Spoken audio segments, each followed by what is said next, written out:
Dear friend and dear student and all respected viewer, wherever you are and where from you listening to this recording, welcome to this topic. আজকের আলোচ্য বিষয় listening. লিসেনিংটি আপনি কিভাবে করবেন, কোনখান থেকে করবেন, এই বিষয়ে কিন্তু আজকের এই video. Dear friend and dear student, আপনি যদি লিসেনিংটা ঠিক মতো না করেন তাহলে আপনার শরীরের মধ্যে, আপনার বডির ভেতরে একটা ডিজিজ তৈরি হবে। ডিজিজ মিন প্রবলেম তৈরি হবে। সেই ডিজিজ বা প্রবলেমটার নাম হচ্ছে ল্যাক অফ কনফিডেন্স। অর্থাৎ কনফিডেন্স যদি আপনার না থাকে তাহলে দুটো ক্ষতি হবে। নাম্বার ওয়ান, আপনার লাইফে প্রোগ্রেস আসবে না এবং সাকসেস পাবেন না। তো কী করতে হবে? তো লিসেনিং আপনাকে করতে হবে।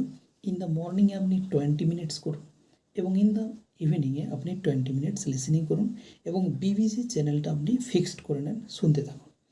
Definitely this is my promise and guarantee to you যে আপনার কিন্তু লিসেনিং সংক্রান্ত যে প্রবলেম আছে must be solved. Thank you for watching.